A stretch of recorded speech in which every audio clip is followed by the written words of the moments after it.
never thought that the day would come where I would find somebody who speaks and talks louder than me. Mm-hmm. That I have to, your mic has to go further back than mine. Yeah. This is just, You know, life just sometimes throws you the funniest curveballs. such surprises. Okay. Hi, everyone. Hello. Welcome to Good Grief. Welcome. I have a new notebook, if you did not notice. Oh, I actually didn't notice. It says summer on it. Oh, cute. If you are watching on YouTube. It's says like summer. a purpley, pink, blue, like gold. Triangles. Adorbs. And it says summer in gold. But I actually got this as a gift from our good friends Ashlyn and Tim. They lost their daughter Grace, and she wrote a really nice note in here about sweet. journaling. And so I had it next to the nightstand. Yeah. And I did not journal in it. I was like all into like, I'm gonna journal and just write my feelings down. No. Yeah. Now it just says Summer Story, episode 3. When you journal or when you write things down like that, does that just make you sob? Because it makes me sob. I don't. That's why I don't write anything down. Yeah. I like put it next to the nightstand. Yeah. Thinking like, oh, because she had shared her story about how she really enjoyed journaling. Yes. I always end with a message of hope or love for Grace, which kept my goal to live for her, find her love within each day in reality, even on the most challenging days. The great thing about this tool is that the support is completely customized to whatever is best for you. Write to your heart's content, doodle away, store it for a later date, or rip the pages out to relieve some feelings. I hope this book brings you comfort along the way. I love that. Maybe you were just missing out. You should have just ripped the pages. I know. I know that journaling is so important just in general. Yeah. But especially for people who are grieving, just to write things down. Mm-hmm. But it just makes me, I know that I have to like mentally prepare myself to write stuff down because it's going to make me sob. So yeah, it's like tough. It's a rock and a hard place for me. Maybe it would be good to get the feelings out. Shut up. Shut your mouth. How is your tide? How's your tide? It's better. I can tell. I feel like your tide is out. Yeah, my tide's out. I love that. And this is something that we talked about. I kind of had this like little revelation after our episode last week, but our tides are different. Mm-hmm. So we were talking about it a little bit on the pod. Yeah, on episode 2, we just discussed what the tides are, like how your feelings are either out in the water, just kind of relaxing out there on the waves, or is your tide coming in? You're feeling it. Yeah. And your tide was out last week. Yeah, your tide was in. Sorry, mine was out. But mine are lasting. So you're still in like the thick of it because you're still under a year. But like you're on like on a daily basis, it could be in and out and then back in and then back out. Where mine is like a weekly basis now. So I can feel the waves. Like I can see them from afar and I'm like, oh, in like a day or two, it's going to be in. Yeah. And I'm going to be hurting. And it's going to stay for a while. It's going to stay for a couple of days and then it's going to go back out again. Yes. But yours are more like mine the real tide. Yeah, mine are like somebody can just say something. And I just, like yesterday at work, I was like, I think I need to go because I'm like I'm feeling something happening and I just think I need to go. So my tide is ready to crash. And I'm pretty sure like after this episode, it'll crash after this. Yeah, for sure. Do you think that do you find that your tides come, sorry for any male listeners if this isn't where you wanted it to go, like align with your period? I never thought about it, but probably, yeah. Yeah. Maybe like just don't have a period anymore. Yeah. You know what? I'll tap into my body and figure it out. I was reading today, I saw something like there's like with the full moon or something, like they were saying like everyone's periods are going to be off this season. So sorry if you're a male listener too. Sorry, Keith and anyone else. But I was just thinking of The Proposal with Sandra Bullock and Betty White, the late great Betty White. Yes. And she's doing like the chant and the dance. Yes. It was like to the window, to the wall. But for some reason, like the moon. Yes, and like it was all of that connected. Oh my gosh. I don't know. That was so funny. Okay, so should we do our correction section? Yeah. We need a jingle for that, by the way. Corrections. Sections. Neener, neener, neener. Sorry. Correction section. Oh, yeah. Maybe you can put a little something together. Yeah, I'll put a little jingle. Do you have any musical people out there that can like really put some sort of something together for us? Yeah. We need an intro, something for Surfside. Surfside, yes. Oh my gosh, Oh Surfside! my God, Surfside! Pause. I mean, we'll just keep rolling. We'll keep rolling. Tell them, just keep going about the jingle. But I need to put stuff in like Spotify, and then also when we have our everything on. I'm so discombobulated. You're so bad without me here. Yes. I'm back, Come sweetie. back. Come back. I'm like Rose from the Titanic. Oh my god. Come back. Come back. Come back. But yeah, if anyone's musical and they want to just make us an intro, thank you. Or the Surfside commercial, and the correction section. I had a friend go, "What if like someone else wants to sponsor you, like maybe like Love Every or like KiwiCo, and here you are just talking about Surfside every week?" And I was like, "Shut up. One step at a time, okay?" You know, if we wanted to name We're open to all. We love everything, okay? And we will talk about whatever. This was just what came to our minds first, okay? Yeah. Gotcha. And we were like, who do we want to sponsor us? Exactly. Definitely Surfside. Okay, so cheers. Cheers. That was like its own, maybe that's like its own little soundbite. Oh. Yeah. It's like when you go to the movie theater and they put like ice in the cup and it's like clunk, clunk, clunk, clunk. Yes. You're like, oh, I need a Coca-Cola. Or like the let's take our first drinks. We can put them down. Or like when you go to the movies and you remember the old like when the intro was coming and you're riding down and the popcorn like pops. Yes. And you're like, ah! I'm so scared. Yeah. So I was never once scared, but yeah, it was more like, whoa, we're going on a ride. Yes.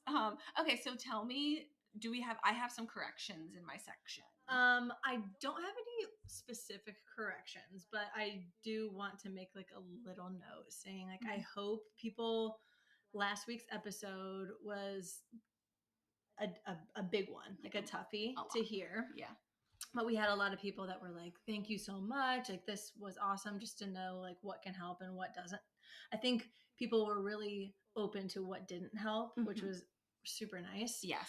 But I hope what people got out of last week's episode is that our support systems are amazing. Like individually, like my family and my friends and my circle have been so amazing for Keith and I and for Otto, like during our grief journey. And I'm so thankful to each and every one of you.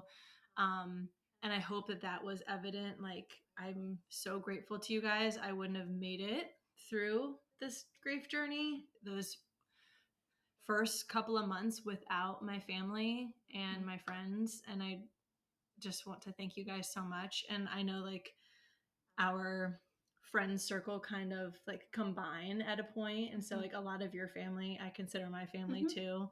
So I just want to thank you guys. And I know you're going through it right now too. And it's just so evident like how amazing your support system is as well. Yeah. Yeah. You have like you can't get through the day without them. So, yeah. And everyone contributes to your day and supporting your day in a different way.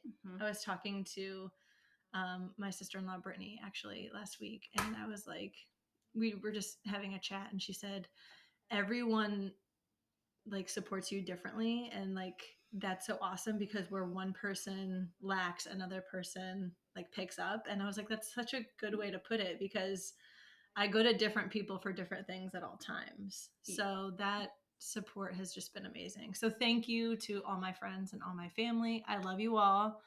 And I couldn't be here right now without you guys, seriously. So thank you.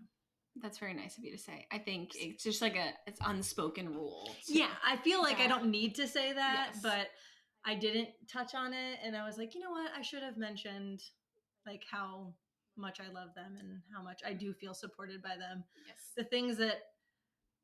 A lot of the things that came from like a don't say this section did not come from like that immediate circle. You know what I mean? It comes from people that are few and far between, that don't know what to say, the random person that crossed your path, the random person from work, that type of thing. So it was no one like in my family that was like, hey, specifically. Yeah.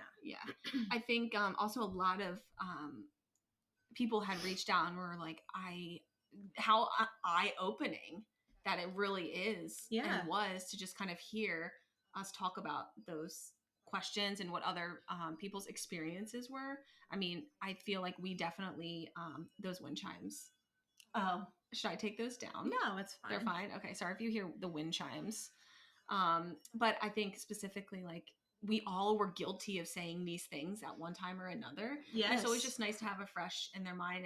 And I had said this to you after we had like posted the podcast, the episode 2. I said, I feel like I kind of like took a back seat a little bit and just sort of let you take the reins. And I don't know if anyone else noticed that too, maybe, but I feel like I'm still in it, like the thick of it really, that it's hard for me to separate what people like did what that was really good and what is not helpful. Yeah.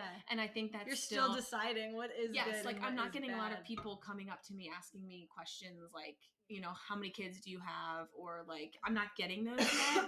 And like when are you gonna try for like a boy? I'm not getting that, you know. We're gonna take a pause in the correction section to do a little disclaimer. I'm getting sick. You've been sick. I've been sick, yeah. I just had like a straight up coughing attack. Yeah.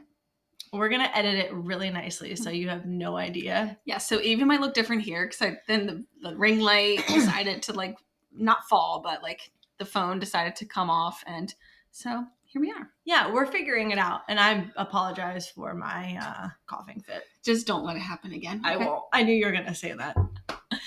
So yeah, if there's some like extra Surfside commercials or something, we can put in there. We're gonna put that in there. Yes. Okay, I have one more correction section.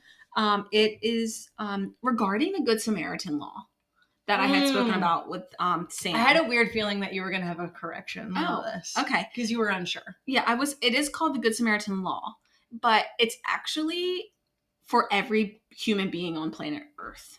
Like it's not just for doctors. It's not just for doctors. It's like, okay, you'd be a good Samaritan. It's your duty as like a citizen, I guess. Good. I know how to perform any medical procedure. Okay.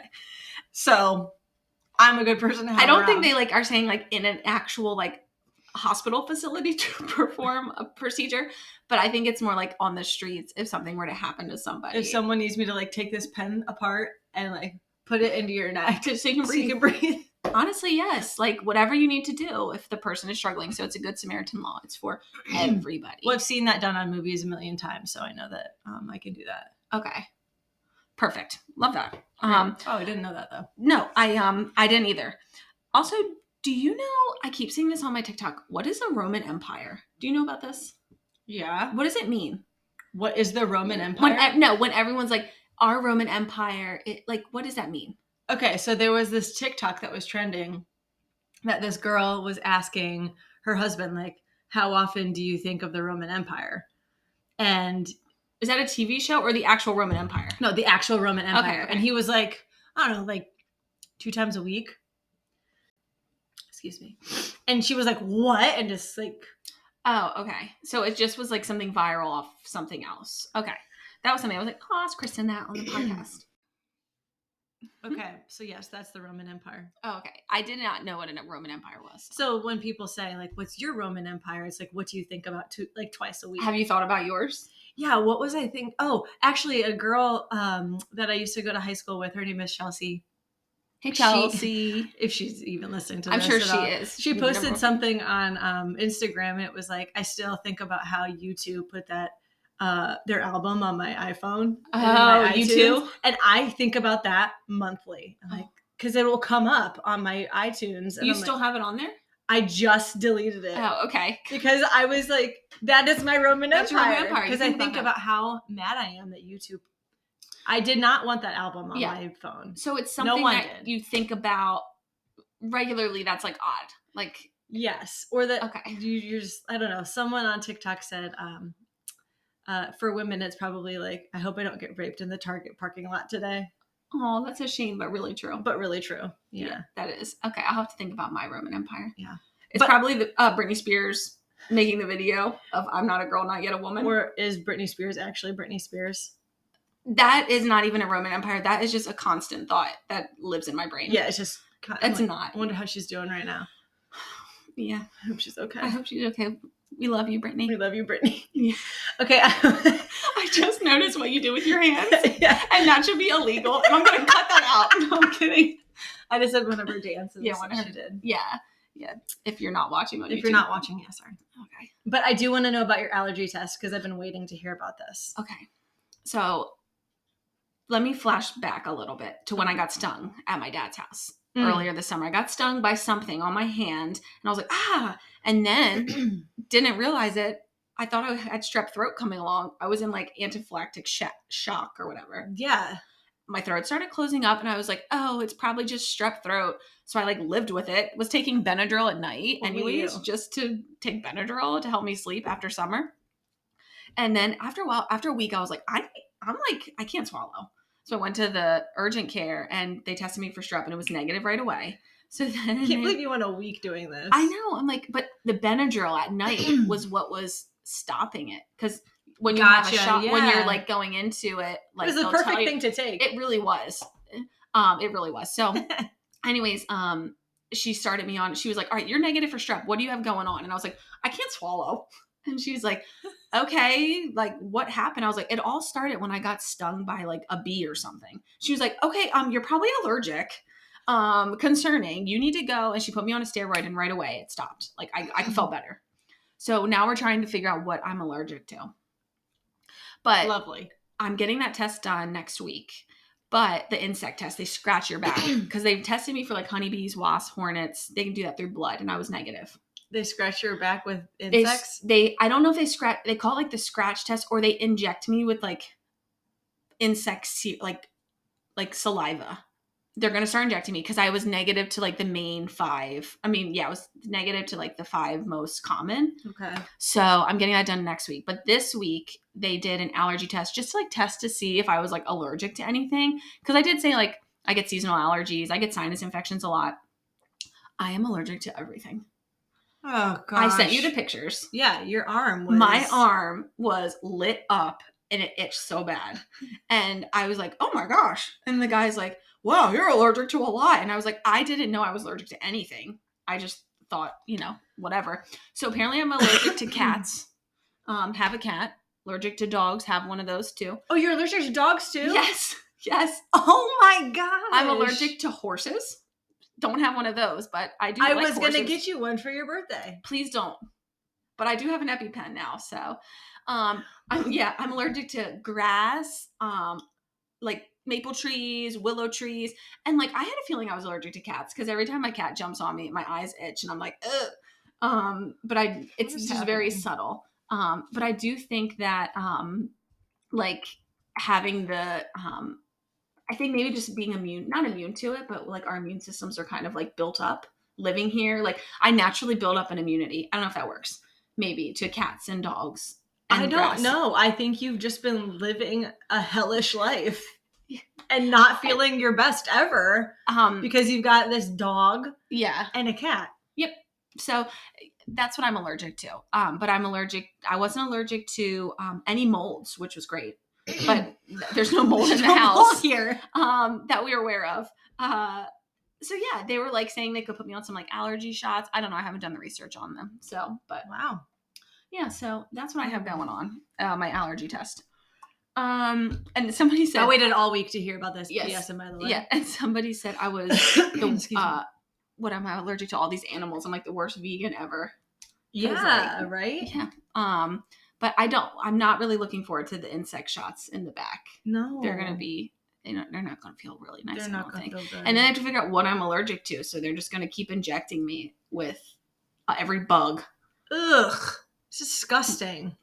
Yeah, it's going to be interesting. So but I did run into somebody I knew at the allergist. Of course you did. So we were talking. Of course you did. I was sitting, I was like, oh, hey, what's up? It was Anne, Johnny V's girlfriend. And so we just chatted a little bit. She went to high school with my mom too. So we were just chatting about some people in her class. But it was funny though. So Sarah's one of those people that she runs into somebody that she knows that's everywhere. Well, I mean, she lives in Delaware and it's a small state. Literally like the smallest. Small, but the first. Oh, is that your guys' slogan? No, I think we're the small wonder. That's like Delaware, the small wonder. The small wonder? Yeah. Yeah, the small wonder. The small wonder. Okay, is there anything that you would like to talk about before we get into this week's episode? I don't think so. I feel like no. Okay. Yeah, I feel like I've told you everything that I did this week, which was dumb of me to do because now I have nothing to talk about. Yes. Except I told you I went to the DMV to get a new ID, a real ID. What, did you have a fake before? No, it's called Real ID. Oh. It's like what you have to get now. It's like go on domestic flights. Your mail, or did you have to bring like 2 pieces of your mail or something? I had to bring my firstborn son. I had to chop off my left arm. I had to bring in my marriage license. No, I mean, you have to bring in a bunch of stuff, but I blocked off like 3 hours of my day to do because this. I was like, this is going to take forever. Took me 10 minutes. Oh, well, that's good. So that was great. Well, you went, it is the end of the month. That's when it gets busy at the DMV too. There was just a lot of kids there taking the driver's test. So I was like, wow, I don't need to do that. Did you have to go to the DMV to take the driver's test? Yeah. We didn't. We did it at school. Maybe it's a public versus private. Yes. Maybe. Yeah. I wonder if because you're so rich and you went to private school, they probably We're not. I am not rich. I mean, maybe I'm not poor either, but I did not grow up. Help me, I'm poor. Yeah, our public schools aren't the best around the area, so yeah, my mom knew I would get beat up in the lunchroom because I can't keep my mouth shut. Well, so. Yes, but no, I wonder if they have like a certified driving. Yes, we had a driving teacher, and you took the test and all that stuff. It was not in Ohio. You got to go to the DMV. Okay, yeah, we didn't have to do that. Okay, I did go to the DMV to get my license. It does make a lot of sense, though, that you just went to your school to do your driver's test. They just automatically passed me. Yeah, they were like, oh yeah, Hallbeck. Oh no, Painter. Yeah, our driver's ed teacher, I think his name was like Mr. Corcoran, maybe Corcoran, I don't remember. But he would during like if it was your time to drive and it was on like the long period, we call it the long period, which is around lunchtime. So it's a class you have every day. You have a class is like during long period. So you have like English is long period today. So instead of it being like 30 minutes, it's 40 minutes. 30 minutes is an hour. And every day schedule. It would be like the next day, long periods, math, gym, whatever. So that's so weird. Yeah. So, and then lunch was right after long period, or it was split. I forget. Anyways, Mr. Corcoran, if you had driver's ed during long period around lunchtime, you were allowed to drive to the McDonald's. Ooh. Or the Wawa. Ooh. But you would have to buy him something, I think. Oh my gosh. Or like he would be like, hey, give me a Big Mac. He'd be canceled today. Yeah, he would be. But he was a great man. But he would let us drive to go get some lunch. Get lunch. That's cool. Yeah, he was really a really great guy. He's a cool teacher. And I remember I was driving and it was like on 95 and the kid in the back seat who I was driving with fell asleep. And I had to, like there was construction, I had to go over the rumble strips. And he was still sleeping. And the teacher was like, wow, he must really have needed this nap. What did he teach? What was like his regular teaching? So I actually think maybe he like worked for the state or something. Because he didn't teach any other class at Caraval. He just came to teach that's why you did drivers. Yeah, so maybe he was like an official person. So that's my funny story of like going to drive to like the McDonald's or the KFC. Awesome. Those days were so fun. They feel like yesterday. How did we get here? I don't know. I asked if you had anything else you wanted to talk about, and you said you got your ID. Yeah, there it is. Your real ID. I'm just dragging my feet, trying to get into this episode. Okay, perfect. Well, let's talk about. So we decided to give each girl. You decided, not me. When I asked Kristen, like, what, in a good way, like, what would be the next episode topic that she would want or that she was interested in doing, and then you had mentioned, why don't we do summer story and just a lot like the time to summer, which is great because both the girls have very intricate stories. Yeah.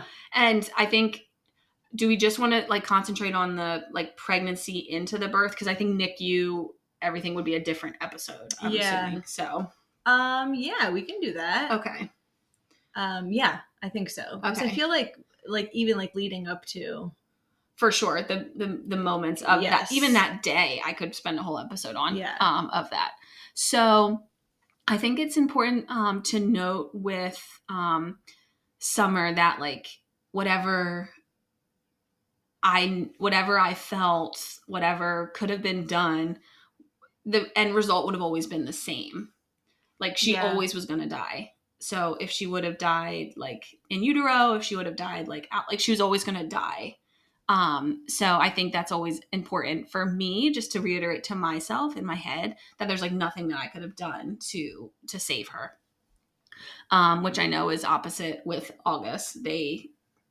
We'll talk about that, but there was things that could have been done, which both are equally as like crappy. So yeah, I was just sitting here thinking, I don't know which one is worse. And I had that right after August passed. Mm-hmm. I had that battle for so long. Like, would it have been better if I knew? Yeah, it would have ruined. You would have my entire pregnancy if I knew. Yeah, but we might not be sitting here today. So exactly. But yeah, so with Summer, so before Summer was born, I had a miscarriage like the pregnancy prior. So we had Penny healthy, had the miscarriage, then got pregnant with Summer. But after I had the miscarriage, I actually went to like a local like fertility like reproductive medicine doctor in Delaware, because I have pretty decent insurance, good insurance. So it was like $10 a time to go. And I just was like, hey, can you just make sure like all my levels are good, my numbers are good? Can you just check out like what's going on? Like, because I, as a vegan especially, I wanted to make sure that, you know, I was getting the nutrients that my body needed. And they were like, everything was perfect. You know, we think the miscarriage was just a fluke. Like it does happen. I think, what is it? Like 1 in 4 women experience a miscarriage. So it was like, everything looks good, like free to try again. How, sorry to cut you off, but just so we know from the audience, but how, like, how many weeks were you when you found out that you had miscarried, or was there no heartbeat, or how did you find that out? So I was like 7 weeks, I think, and I was at work and I just went to the bathroom. And I mean, that's a whole story in of itself, because and that was another reason I went to like the fertility reproductive medicine doctor, was because I just had like a really bad experience with the miscarriage, especially with like my OB at the time. I just was like telling them like, I think something's weird. Like I was spotting like the day before, like something's weird. And they were like, oh, you're fine. Don't worry about it. Like that's normal. And I'm like, I understand that's normal, but like, can I just like come in? And same thing that goes, like they probably couldn't have done anything, but I just was so like traumatized by that event. And I think like having a miscarriage for anybody, it changes you as a person. Yeah. I mean, it is losing a kid. It is losing a child. Yes. So I just remember like driving after it happened and just like being like, oh my God, like this is horrible. And I remember thinking like, Kristen must feel this times like a million. But I just remember being like, wow, like I feel really changed by this miscarriage. And so obviously you realize like how rare a healthy pregnancy is and like how special it is. And you see people having babies all the time, but there's a lot of heartache, a lot of loss, a lot of miscarriage that happens that you just don't even realize. So many people that we know. Yes. Have miscarried. So many. Yeah. It's sad. In our families and in our circle of friends, it's insane. And people don't talk about it enough. Like people are talking about it more now. Yes. It is a generational thing, as we've discussed before, but I agree. There are still people that feel a sort of shame. You should not feel that at all. It's not your fault. Exactly. But didn't you test low HCG numbers? And that's how you were like questioning your doctor? I felt like I could tell I wasn't pregnant anymore. Yes, that's what it was. I was like, I don't feel pregnant anymore. And I just was like, can I come in and get my levels tested? And they said no. Yeah. And this happens to women all the time. And this is like where you need to advocate for yourself, because you just had a feeling something was wrong. Terrible. Yeah. So thank you for reminding me that. And I remember when I got pregnant with Summer, I went to this reproductive medicine place and they were like, all right, we'll track you the first 12 weeks. And so they were able, level of care yes, so different. Yes. And they were like, all right, and what will make you comfortable during this pregnancy? And I was like, I want to get my HCG tested every other day because I want to make sure they're doubling, like my hormone levels. Yes. And so they were like, okay. So they let me come in every other day. Wonderful. And I went in there and was getting them tested. And then they did an ultrasound and they were like, hey, look, like this is actually better than the hormones. Like we can tell, like she's in there, like everything's closed, like it looks good. Like you can still get your blood work done every day if you want, but it won't matter. Like, you know. So anyways, I get the all the ultrasounds done there just every week. And they test you also for like the 8-week, not the ones blood work they do to test for any like abnormalities. Right. So they 12-week. There's one the blood work then where they can do the gender early too. Oh yeah. I forget. Yeah, it's a NIPT. Yes. So everything on that came back like negative, like she was, you know, perfect. To quotes, those standards. Perfect. Yes. Yeah. And then that's where we found out that she was a girl. And then I had followed all up to 12 weeks. And then at 20 weeks, you do your anatomy scan. And I remember like going to my OB at this point and being like, around 20 weeks, I'm like, I should start feeling her soon. But I'm like, I don't really feel her yet. And they're like, well, your placenta was posterior. So like you should be feeling, or whatever one where you feel them more. I forget.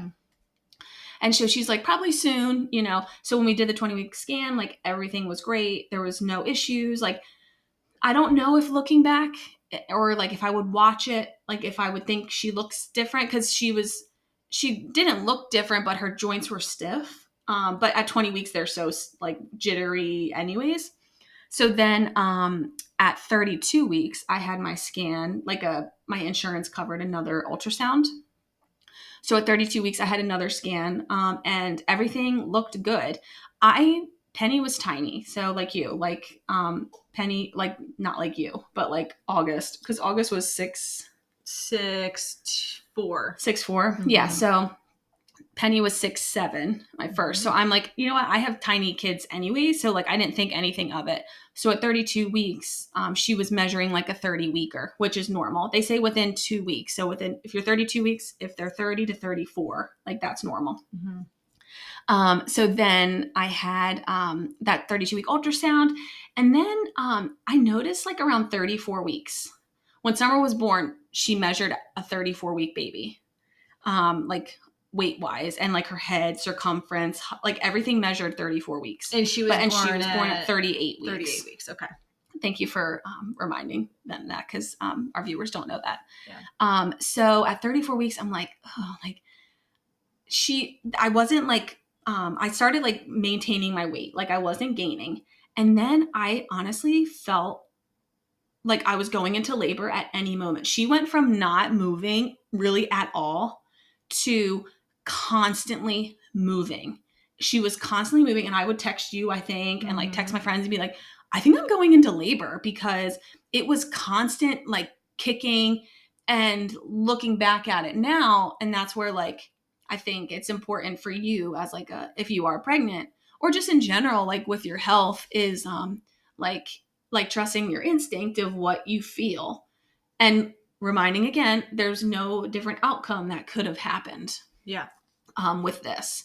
But I remember laying in bed with Doug, maybe it was around 35 weeks, and I would lay on my side and it would just be like, and I was like, Doug, like it feels so rhythmic. Like she's kicking me like this. And remember, Summer died from a disorder, like a genetic disorder that really was seizures.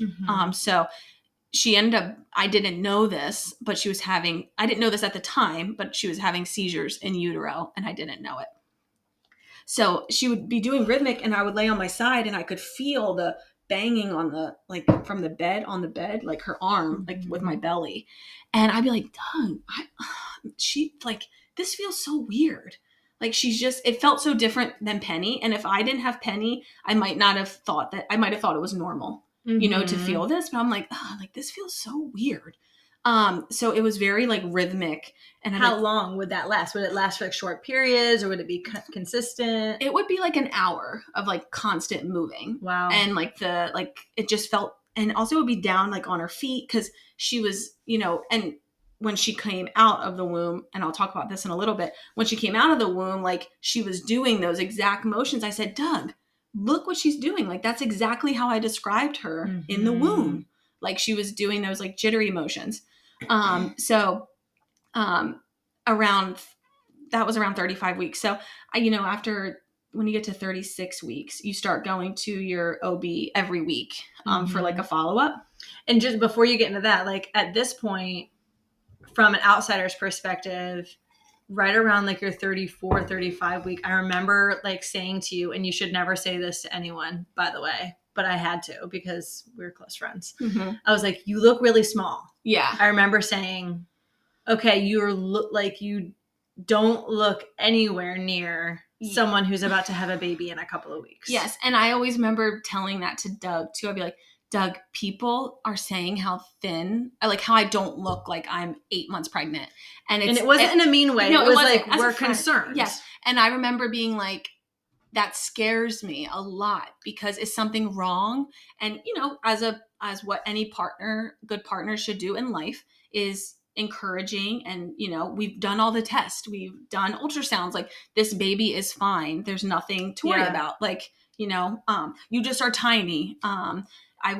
You're naturally a small person. Yes. So like, and you were really small with Penny too. So yeah. So it wasn't anything like super concerning. But then I went to my 38-week OB appointment, and I had switched to a new OB at this point and a new practice, and I loved her so much, and I still do. And she's a midwife. But it all started that morning. So Summer was born February 23rd. February 22nd. Do you remember the elevator? The elevator. Okay. So this is like this. I remember being on the elevator. So anyways, let me go back. I don't take the elevators anywhere I go. If I am in a hotel that has 10 stories or less, if I'm on the 10th story, I will walk the stairs. I will not take the elevator. But if it's any higher, I'll take the elevator. I don't like elevators. If I don't need to be on one, I'm not going to get on one. I didn't know this. Yes. No, I do not. Like if somebody's like, I'm getting on the elevator, if I'm like talking with you and you're like, I'm going to get on the elevator to go upstairs, like on the second floor, I'd be like, okay, I'm walking. Like, I just don't like elevators. It's like Tower of Terror. I don't know I don't want to get stuck. You usually don't have service in there. It's scary. Yay. So, at my OB, it's on the second floor of like a medical building. Okay. So I always take the stairs. This day, February 22nd, I was like, I am going to get on the elevator. I'm 38 weeks pregnant. I deserve this. I get on the elevator. Oh gosh. It gets stuck. Oh my gosh, I forgot. It gets stuck. And I just remember in the moment being like, oh my God. So then I'm like, first thing I do is call Doug. I'm like, I'm stuck. What is he going to do? Yeah. So I'm like trying to call him, no cell phone service, which is why I don't like elevators. So then I'm like pushing the buttons and I can feel it moving like so slow. And I'm like, I don't know if I'm going up or down. I need to go up. What am I happening? Like, am I going to I'm like thinking like Willy Wonka. I'm just going to go through the roof. Like, honestly, that is what I was thinking. It's like crash through the ceiling. Yeah. I'm like, I'm going to get smushed in here. Like, oh my gosh. I'm going to plummet to my death. So there's a phone in there. It's like, open this hatch. So I open the hatch and it's like, I'm like shaking and they're like, call this number. Like if you like call this, and I'm like shaking. I'm like 38 weeks pregnant. I'm like, so, and then all of a sudden the door opens and I'm like, I walk out. I'm so discombobulated. I don't know where I am. I walk out. I'm like, start kissing the ground. And somebody's like, are you okay? I was like, yeah, don't go on the elevator. Just got stuck. So I walk out. I don't even know which floor I'm on. So I like start to like walk around and I'm on the floor I need to be. Like it opened the door where I needed to go. So that was just to me like a precursor to the day. Something's not right here. Yeah, I was like, this is not a good look. So I go in. Of course, I let them know that the elevator is broken, and they're like, "Oh yeah, that happens a lot." I'm like, "Okay, maybe not the best with like pregnant women in there." So I go into the appointment and my OB is like measuring me, because you know how they measure you with like a tape measure to make sure like you're aligning up with like kind of the weeks you are. Yep. So if you don't know, if you haven't been pregnant, they'll take like a tape measurer and they'll put it at the top of your belly and then underneath of your belly, and it should correlate with how many weeks you are. So she was like, you've been measuring 34 weeks for like the past like couple weeks. Like I want to get you to get an ultrasound. So I go. Smart lady. I get an ultrasound. Mm-hmm. Let's take a quick break really quick.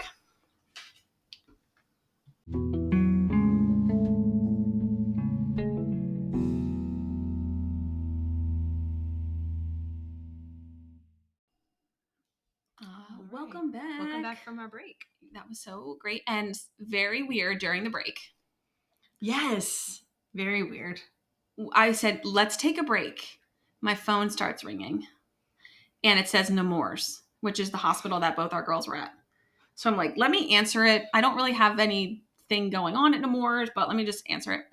And it was Pam, who works for like the palliative team. They call it the PAC team now. Mm-hmm. I forget, Parents in Comfort or Patients. I don't remember what it stands for now, but they got rid of the word palliative.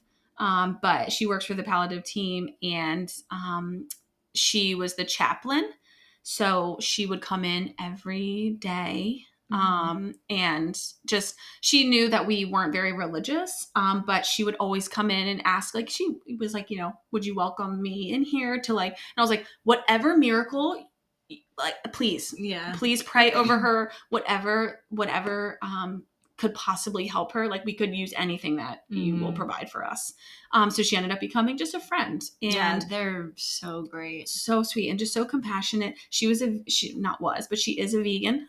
Oh, so didn't know that. Yeah, so it was Pam calling, and she was just following up on something that I had requested a while ago, and just following up to make sure that I had received what I needed. So wow, little hello from Summer there. I know, that was so weird. Summer loved Pam. And she was one of the few people that really knew Summer. So was very sweet. You grow an attachment to. We had Pat as our chaplain, and not many people got to meet August, so you just grow so attached to those people that have. Like my brother Brian and my sister Sarah were the only other people besides the people in Nemours to meet August. Yeah. So like I have like such a deep like attachment to them, because I'm like, you have seen my daughter at her absolute worst, and that's traumatic for them too. So I can't even imagine seeing my niece or my nephews like that. So you just grow such an attachment to like the chaplains and like the people that are there that are caring for your baby. So that's so nice that she was like following up on something, and just so sweet. Yeah, she is wonderful, and the whole team is wonderful. And I feel the same way that you said, is you do grow an attachment, because we're in these like COVID times, and also NICU is a very clean space. They don't want a lot of germs, a lot of people, a lot of foot traffic, no kids. I mean, they don't want any of that stuff going on in there. So you really are just bound to the people and the nurses and the doctors and the staff, everybody that's in there. Yeah. So I think anybody, like even now, like we're still close with some of the nurses, and a few came to like summer celebration, which is so nice, because at that moment it's like, I don't know who else to talk to, because we all just were in this trauma together. You know what I know. Nobody, what I've seen. Like unless you've been in it, you don't understand. No. And I remember like after Summer died, I had told you, like I have these like people, these weird, like I have people that know what happened, and people that don't. And I only want to be with these people right now. Right. Then I was able to allow a third group come in of people that know, just normal people. But those people really wanted to know the way that we knew. Exactly. And then like people that know she died, and then people that just didn't matter, like who I just see randomly on the street. You know, it took me a while to get that third group there. There's groups. I only wanted to be with the people that knew. Gosh, that's another episode that we can touch on too. Yes. Yeah, that's wild. So I feel like it took me a couple months to introduce that third group. So let's go back to I get my ultrasound. My OB said, the midwife, you're not measuring, you haven't grown, just go get an ultrasound. I think maybe your placenta might have crapped out. Yes, I remember when you called me and you told me this. I was like, what? So this, like I said, is on the 22nd. She was born on the 23rd. So I had my appointment at like 9, got stuck on the elevator, had the appointment. She's like, let's get you this emergency ultrasound. Go get the ultrasound. I think it's maybe at like 2 o'clock or something. Mm-hmm. Get the ultrasound, and they do determine that she's fine. They do run her heartbeat, everything. And like, also the only way to pick up seizures in utero is if they physically catch it. So you can't like go back and be like, was she having a seizure? Yeah. It would have to be like, I would have to be on monitoring for like 24 hours, or you know what I mean? Sure. To physically see it happen. Yeah. So nothing really happened. She was just sleeping when they did it, and I could feel her moving a little bit. But they said, all right, like we can tell your placenta is not pumping the right nutrients to her, so we do need to get her out. So I had an appointment scheduled for 8 p.m. that night to go get induced. So of course you're scrambling around the house, and here's the real, I remember being like, oh, I got stuck on an elevator. That's not a good sign. And then this happens. And I'm like, oh. And then I was like, we left here. My mom was with Penny. So we left here to go to the hospital. And when we drove away, and I remember the exact spot we were when I said this, and I said, Doug, I just have a really bad feeling something's going to happen. And he goes, I don't know, Sarah, you're fine. Just being a good partner. And I said, when we left, I never told Penny we were going to come back with Summer. I didn't say, we're coming back with your sissy. Summer's going to come here. I never said it because I truly in that moment did not believe it. For something in my gut told me that I wasn't going to come back here with her. That is crazy. Who thinks that? You know what I mean? A mom. Yeah, with intuition, I guess. That intuition is insane. And at this point, I had nothing to gauge that something was wrong except for my placenta was cracked. You know what I mean? She passed every single test. That feeling that you got, though, is unsettling. Yeah. And I do think it's important to recognize, even if we had gotten any genetic testing done on Summer, it wouldn't come back as a positive. It would have come back, she's perfect, because BRAT1, what she had, the duplicated gene, is not on the rare gene genetic disorder list, the National Organization for Rare Diseases or something. Because it's that rare. It's that rare that it's not even on there. So anybody who gets tested, you won't even know if your baby has BRAT1 if you get the genetic testing. So you can get a test done if you say test specifically for this BRAT1. Yeah. Gotcha. So I'm in a BRAT1 mom group with other BRAT1 moms, and a girl in there, Allie. She's pregnant with her. Her son passed away right before Summer, Wyatt. Right. And then she's pregnant again, and her test came back that her baby is negative for BRAT1. Oh, came back. So yeah, good. She's in the clear. So good. She's so excited about that. That makes me so happy. Yeah, so it was negative, which is great. But it's one of those things that even if I got tested, it would have been it would have been nothing. So I just had the weird feeling something was wrong, and I think it was because I had Penny to compare to. I knew what it felt like to carry a healthy pregnancy, and Summer just to me, like, I just felt really something was wrong. It felt fragile from the start. Almost. Yes, and I remember being pregnant, and I remember saying like, "Oh, Summer, like I was so busy with Penny today, like I didn't really get to talk to you much." And like I just remember being like, "Oh, I just want her out. Like I just want her out."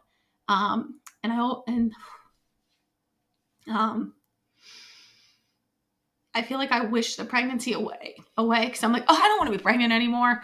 And like, you just don't, you don't get that time. Like that could have been some months extra. And even though I grew her and she listened to my voice and whatever, like you just don't get that time back.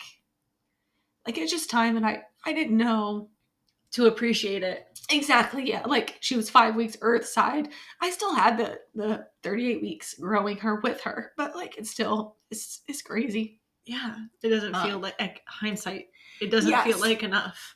Exactly. Like if I would have known what I knew, who knows like what I would have done, what would have happened. But I think I would have appreciated it. I don't, you could kick yourself going back and forth with every scenario that happened during our times with it all. Yeah. So, so we got to the hospital and I just still felt weird, like got induced. Like I had a great labor and delivery nurse, Katie. I think that was her name. I could not pick her out if I saw her. It'll line up. I could not. But I just remember her being fantastic. If you work in labor and delivery, God bless you. Because yes, I could not pick one out from a couple maybe. Yeah. That are burned in my brain, but yeah. So it's a very thankless job. Yeah, and at the time, masks were still required. Oh yeah. So that made it even more difficult. So that was that's another reason I couldn't. I knew she was getting married. That was all. So go to the hospital, get induced. Everything goes great. Like it's just a great experience for just a nice natural. Yeah, I mean epidural, but having a vaginal delivery. Yeah, everything went great. So I'll kind of fast forward to the actual delivery part. Mm-hmm.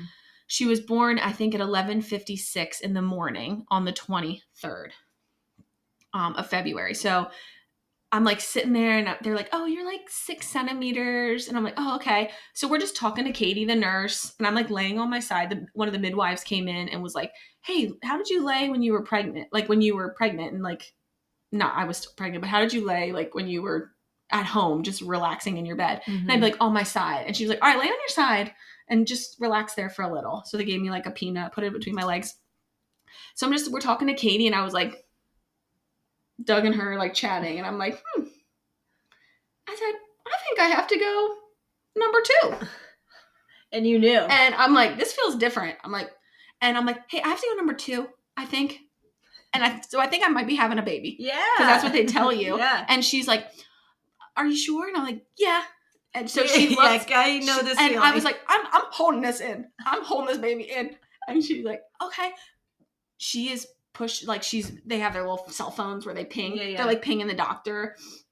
And she can tell they haven't even read it. And I'm like, the baby's coming. This baby's coming. And I'm like, and like Doug's, an SNL yeah, and Doug's like, lay on your back. And I was like, if I lay on my back, this baby is coming out. And this poor girl, Katie, I think she's had only started there like a year before. And she was just telling us how she only had to deliver one baby by herself. But I'm in my head thinking, oh my gosh, I have this possibly medically complex child.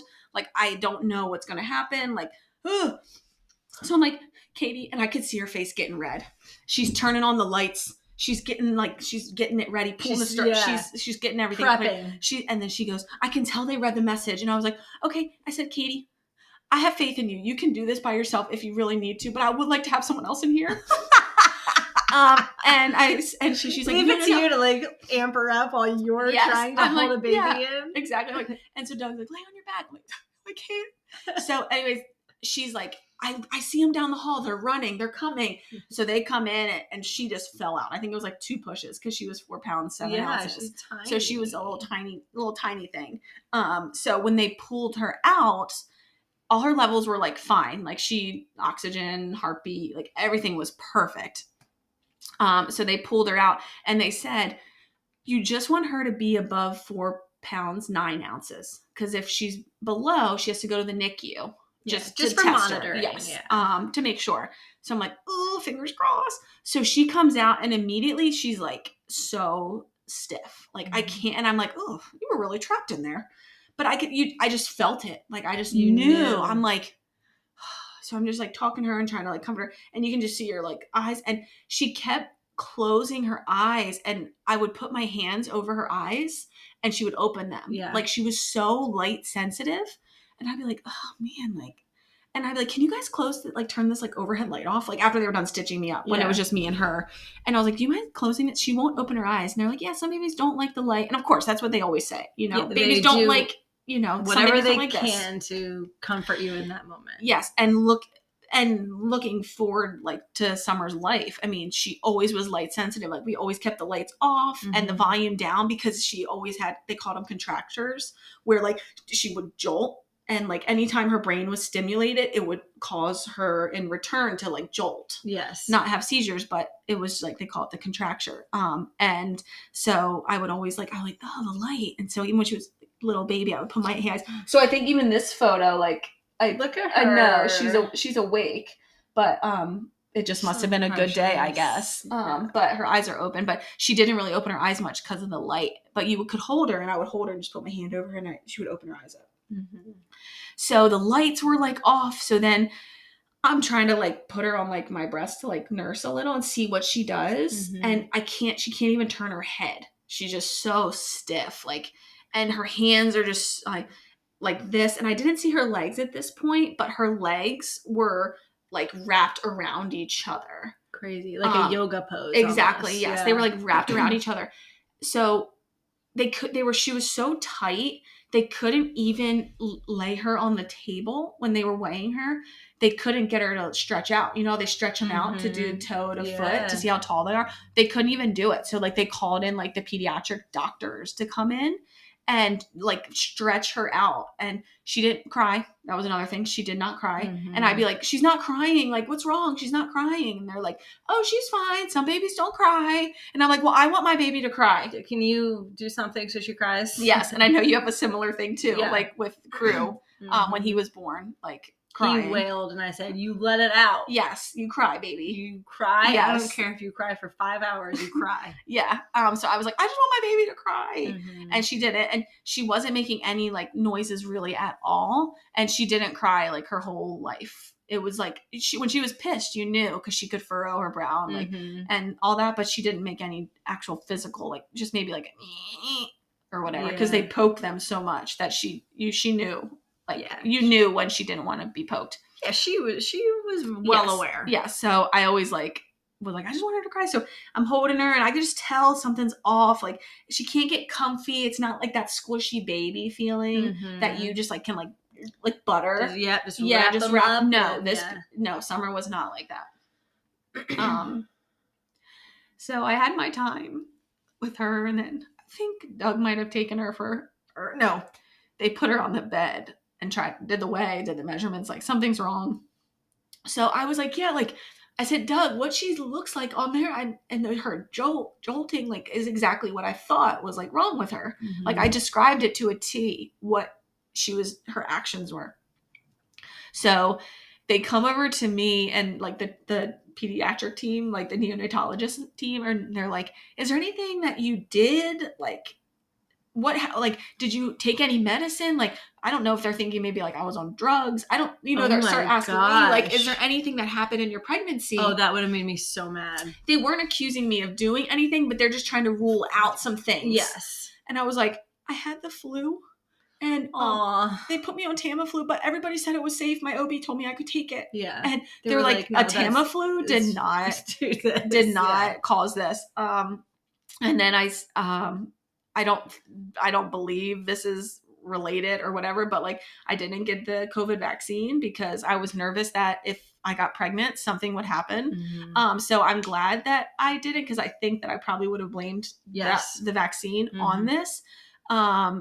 But now I'm like, hindsight, I'm just glad I didn't have that to blame it on because I probably would have because it was so new.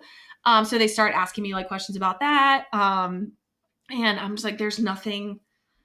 I don't think I did anything. I took a Sudafed on accident once. Yeah, no. Yeah. And they're like, okay. So then they start like running all the tests. Like her brain ultrasound showed like her brain was like 34 weeks, like growth. And then they're like, she's like doing some weird motions, like because they took her upstairs after like an hour and a half. And they're like, she's doing some weird like motions that we're just monitoring a little. Mm-hmm. And I remember like laying in the bed, and I know you have a similar story.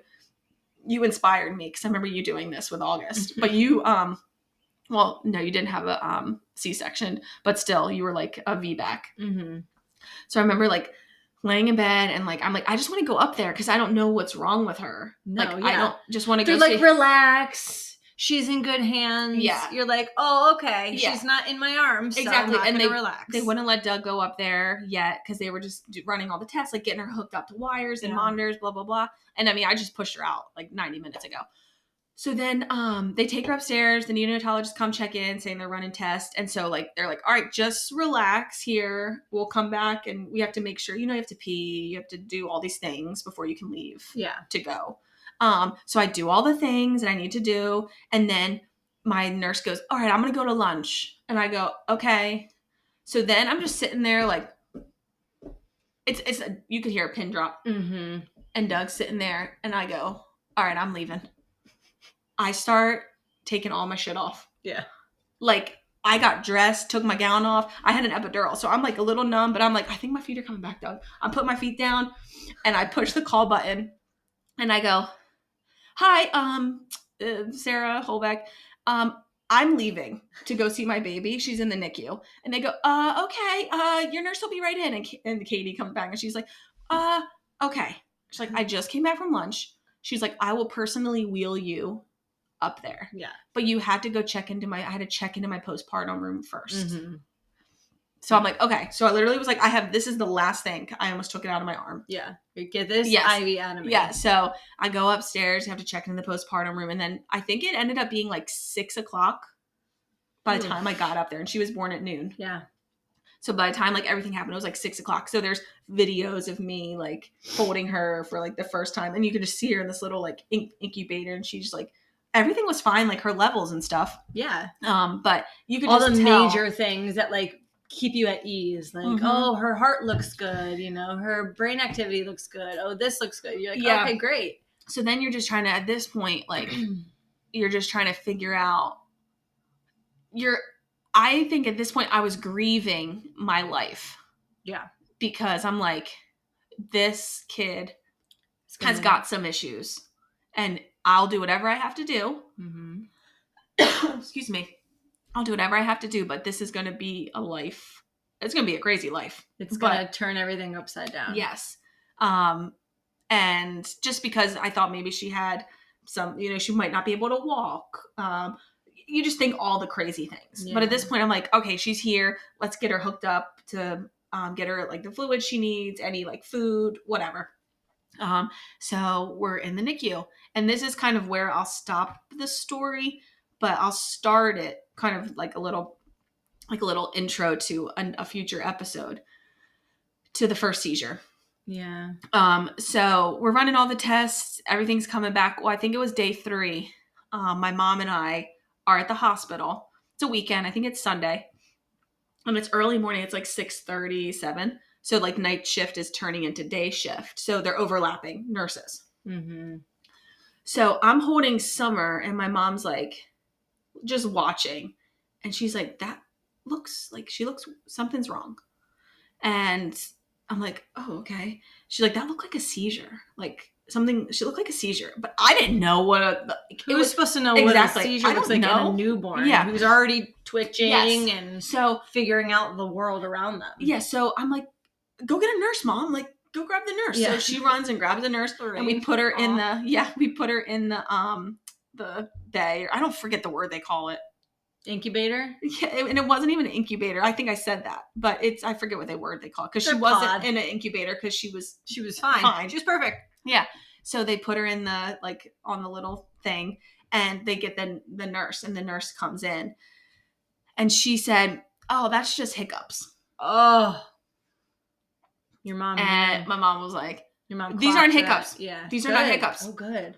And I'm just like, I mean, I just pushed a baby out. Yeah. I mean. I don't even know. I'm just taking So my mom's like, these are not hiccups. And another nurse comes in, like the day nurse, and she catches the tail end of it. And she's like, call an EEG. I want to hook her up to monitors. Like, I think that was a seizure. So it was like, I mean, regardless, we would have fought it. And I mean, after that, the seizures just were so persistent.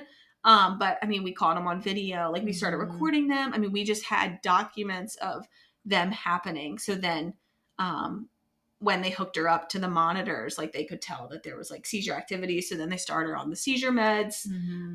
And that kind of starts the whole journey. The whole journey. Like that, yeah, your whole NICU, your 41 day. Yeah, that starts, yeah. Was so roller coaster. going Yeah. from what she could have had, what they thought she had, with the doctors from different departments kind of like battling each other. Like, no, she's got Yes. this, no, she's got that. It Yep. was like daily. We were like, what is going on? I remember I would hear from you on the quiet days, and I was like, it's a quiet day. Like, Yeah. I would know. I was like, Yep. she's texting me today, like Mhm. longer messages. I was like, it's a quiet day. And those like, would be the days that everything's- she post seizures. So Mhm. seizure days were just like, she's having a seizure. I know she's having a seizure. And then it'll be like, doctor, nurse would say, and then the nurse practitioner, and then the doctor would come, and then you have to order the medicine. And it's just like a long day. And you would just always like, knew when the medicine would wear off, because the seizures will come back. Mhm. And then, the quiet days were the days post seizures where she was on a nice sedating medicine, Mhm. and She was would just be comfortable. calm Mhm. and just relaxed. Yeah. But yeah, so that's sort of the start of the NICU, which can be another episode, our NICU Jeez. stays. But Yeah.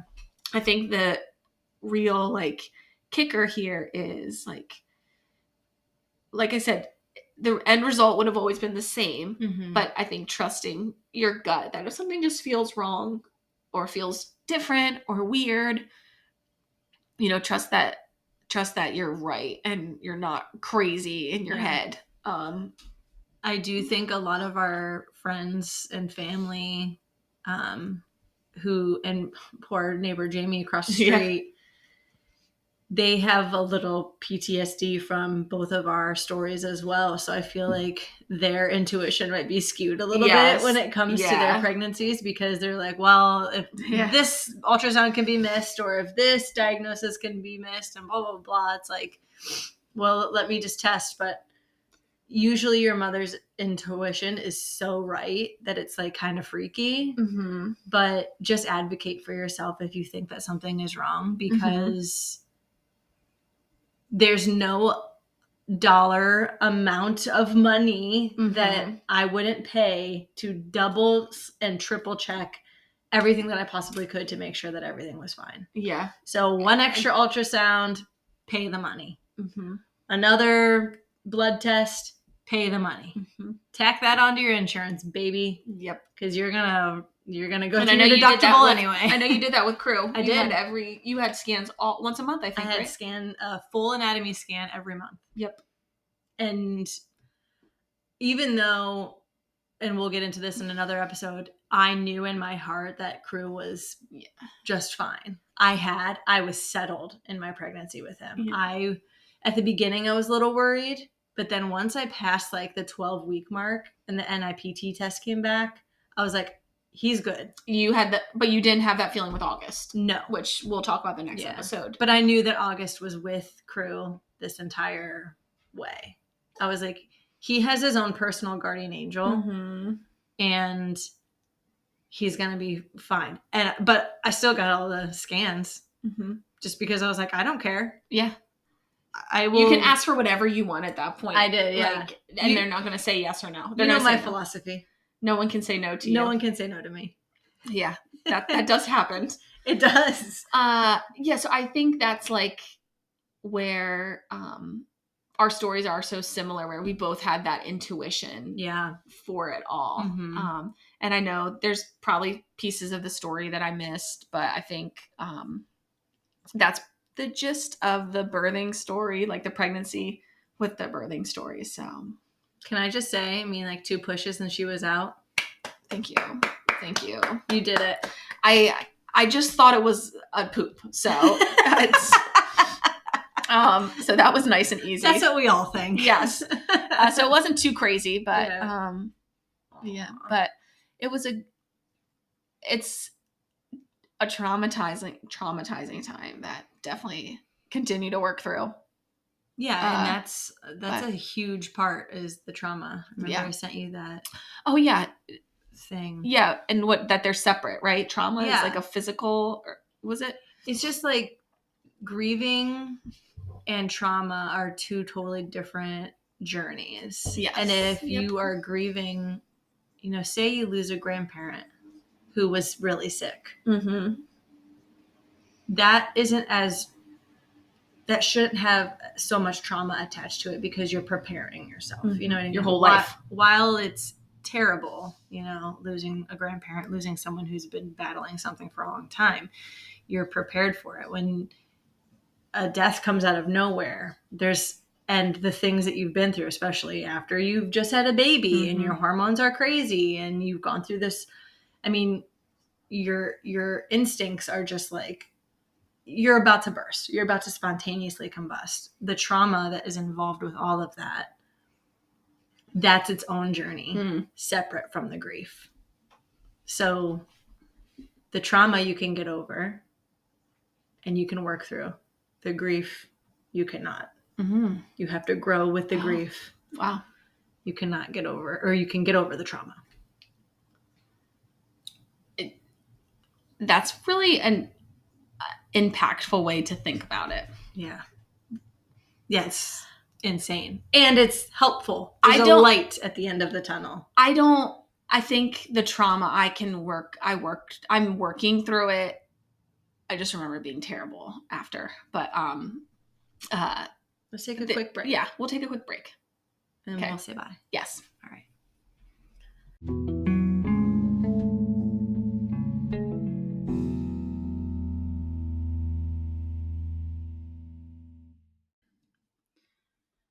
All right, so that is our episode. Yeah. That was a good job. Thank you. Really good job. It's tough to get through and to rehash details, and a lot of people don't know those details. So it's like nice to get it out. I was thinking that last night. I was like kind of like nervous when you were like, let's do summer story. I'm thinking, oh no. Yeah. That's like, I was like nervous about it. Just reliving it. And I was like, I'm not going to think about it. I'm just going to sort of talk about it. And then on the way to pick Penny up from school, I started thinking about how I wanted to kind of lay it out. I'm like, oh, okay. Like this, I can't forget that part. Yeah. No. I can't forget the elevator. Yeah. So I'm excited to hear August's story. Yeah. The next time. And share her story as well. Cause everyone I think knows the surface level of, you know, the stories that like are on the GoFundMe. Yeah. For August. And same with Summer, but I think it's kind of nice to look back at sort of what people may not know. Yeah, and I feel like August's life was so quick. To me, it felt like forever. Mm-hmm. But 12 days is such a short time in the grand scheme of things. So everything happened so quickly, and I feel like there's just details that people don't know, and there are some details that people do know because I was having a good day and I wanted to talk about it that day, and then I think people would be surprised or interested to hear, you know, all the stuff that kind of led up to August's birth and stuff like that. So yeah, we can do that next week. Yeah, we'll do it at your house. We'll wear our August blue shirts. Yeah. We'll put her little picture up. Yeah. We should have them in our background every episode. Yeah, we should. That'd be cute. We're still learning. Every time we're just, what can we do different? We're making things better. I agree. We are going to have to do a lot of editing of this because of me and my coughing fit.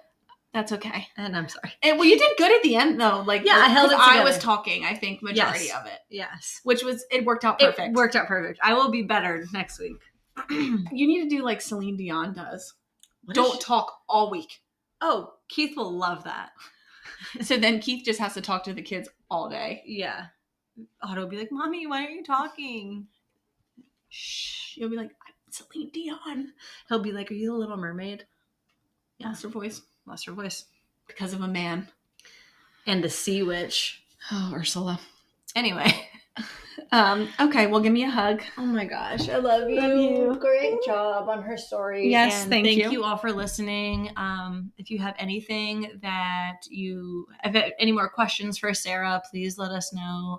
Get a hold of us somehow, either in the comments on YouTube or on Instagram or Spotify, however you want to. Send me a letter in the mail. Yeah, we'll answer that in about 3 weeks. Yeah. But yeah, so next week we'll do August's story, and thank you guys again for listening and supporting us and being so wonderful. Yes, thank you. Thanks for listening. Hope I didn't make anyone cry too much. I was just crying my own little eyes, and I'm thinking we should have had tissues. I know. Next week Well, I'm gonna need tissues. Yeah. Yeah. All right. Well, I'm going to go. I'm going to let my tide come in, I think. Oh, yeah. Perfect. It's a perfect time. Perfect time. But thank you for listening, and we'll see you next week. Yeah. Bye. See ya.